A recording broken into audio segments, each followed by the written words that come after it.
NDA के 5 पांडव ने पूरी ताकत के साथ इस बार चुनाव लड़ा, जिनमें से 2 पांडव को यानी कि एक तरफ जेडीयू को सीएम की कुर्सी मिल गई तो दूसरी तरफ भारतीय जनता पार्टी को 2-2 डिप्टी सीएम की कुर्सी मिल गई। बाकी बचे 3 पांडव। माना यह जा रहा है कि उन तीनों की हिस्सेदारी भी तय कर दी गई है।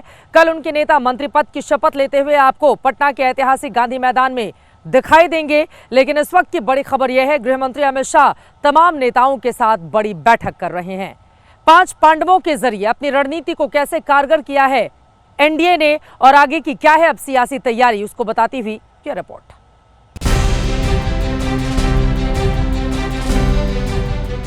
एनडीए विधानमंडल का नेता चुने जाने के बाद नीतीश कुमार को फूलों की माला पहनाई गई। माला इतनी बड़ी और भारी थी कि एनडीए के 5 पांडव को हाथ लगाना पड़ा।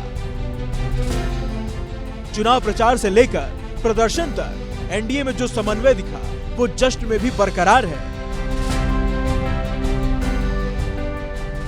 बीते चुनाव में नीतीश से 36 का आंकड़ा रखने वाले चिराग आज उनके पीछे पीछे चलते नजर आए। उन्हें एनडीए की कुर्सी पर बिठाया। शीर्ष पदों पर जेडीयू और बीजेपी की ताजपोशी हो गई है और अब गुरुवार को बाकी तीनों सहयोगियों के मंत्री भी शपथ लेंगे।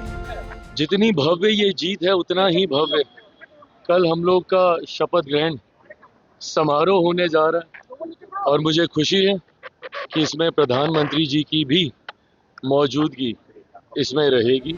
जानकारी के मुताबिक 6 विधायकों पर एक मंत्री पद का फॉर्मूला सामने आ रहा है। उस हिसाब से एलजेपीआर को 3, हिंदुस्तानी अवामी मोर्चा और राष्ट्रीय लोक मोर्चा को एक मंत्री पद मिलेगा।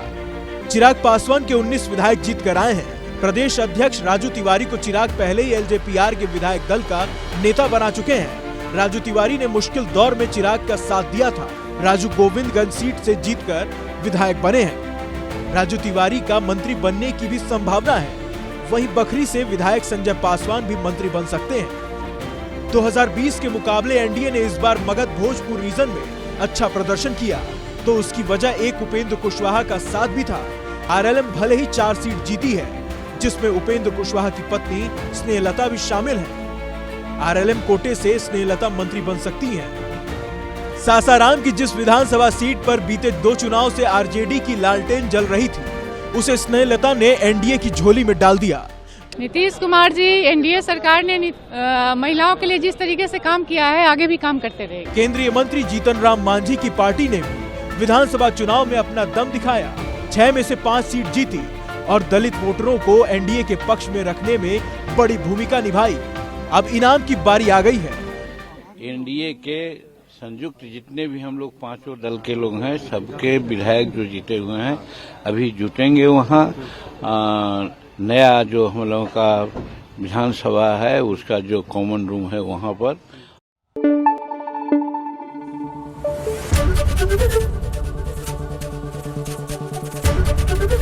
एबीपी न्यूज आपको रखे आगे।